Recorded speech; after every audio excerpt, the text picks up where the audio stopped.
Suman's digital English tutorial videos. It's I, Rajnikant Tiwari. In this video lecture, we are going to study another subcategory of present tense, that is present perfect continuous tense. इस tense का प्रयोग प्रमुख रूप से ऐसे कार्यों को व्यक्त करने के लिए किया जाता है जिनका प्रारंभ पास्ट टाइम में हुआ हो और वर्तमान समय में भी वो क्रियाकलाप पूर्णता की ओर आगे बढ़ रहा हो। जैसे it has been raining since yesterday, कल से वर्षा हो रही है। इसका मतलब वर्षा कल से होना शुरू हुई और अभी भी हो रही है। दूसरा एग्जांपल देखें, all students have been studying since 2 o'clock। सभी विद्यार्थी 2 बजे से पढ़ रहे हैं, अर्थात 2 बजे से अब तक की पढ़ाई उन्होंने पूरी कर ली है और अभी उनका पढ़ना चल भी रहा है, यानी फेनामेना पढ़ने की समाप्त नहीं हुई है। तो पहला प्रयोग यह है कि जो काम पास्ट टाइम में शुरू हो और प्रेजेंट टाइम में भी जारी रहे, ऐसे कार्यों को व्यक्त करने के लिए प्रेजेंट परफेक्ट कंटिन्यूअस टेंस का इस्तेमाल किया जाता है।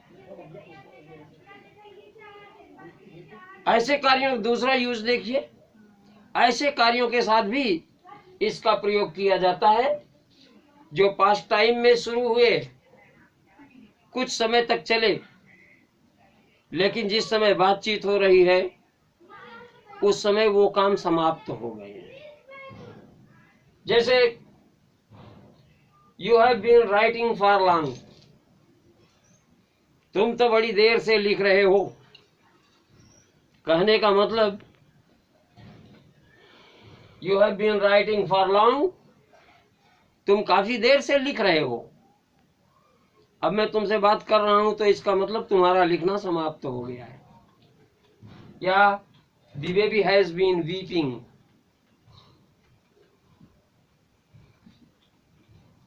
बालक रो रहा है। इसमें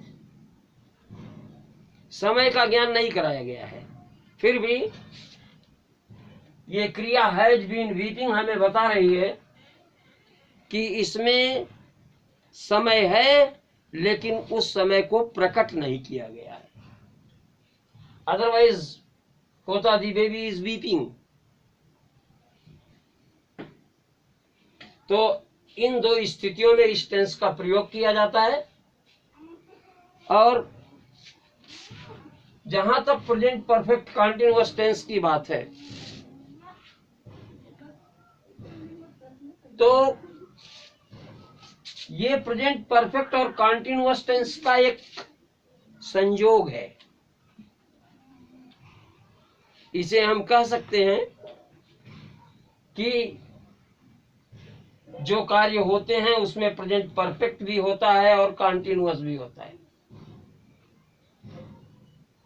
जैसे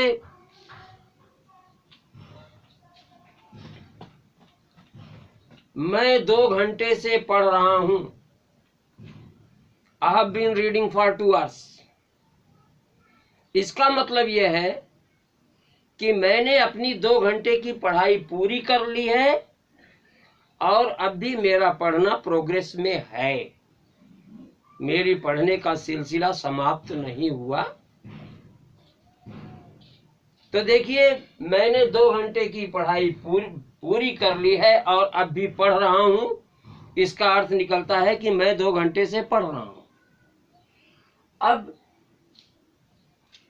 2 घंटे की पढ़ाई पूरी कर ली है, तो इसके लिए हम वर्ब बी का थर्ड फॉर्म लगाते हैं, आई हैव बीन। और जो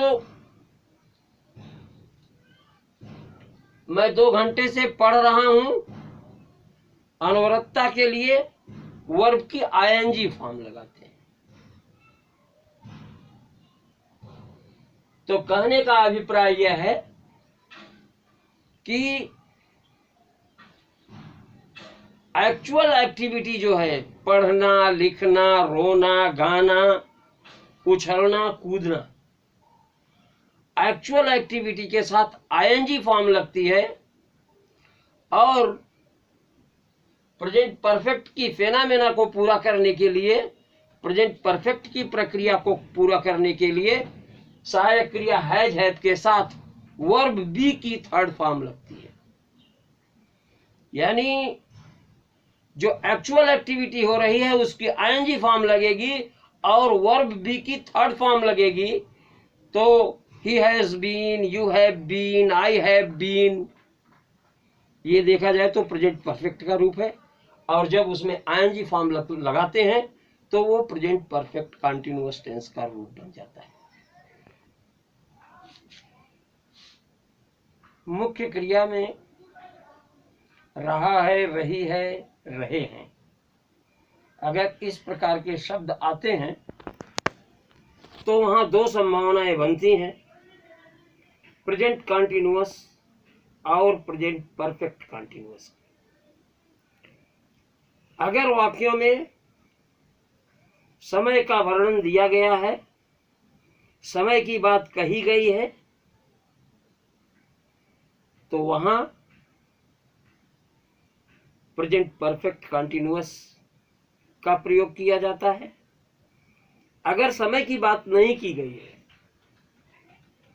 तो प्रेजेंट कंटीन्यूअस का यूज किया जाता है। इस टेंस की सहायक क्रिया हैज और हैव होती है।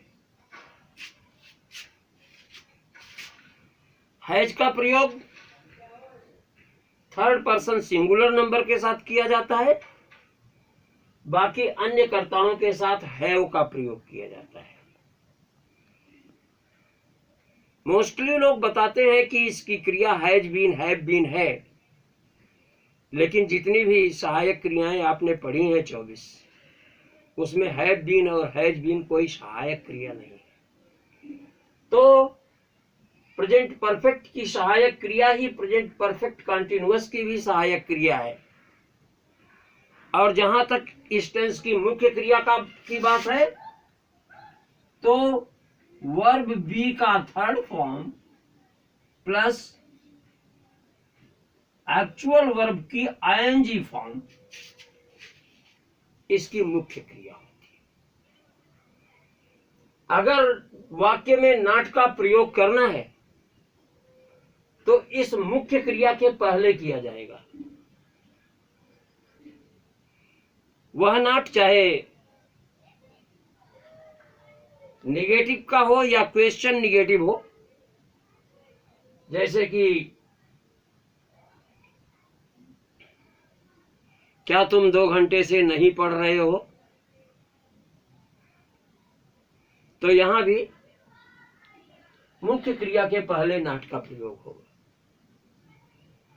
तो चलिए let's try to understand with the help of some examples.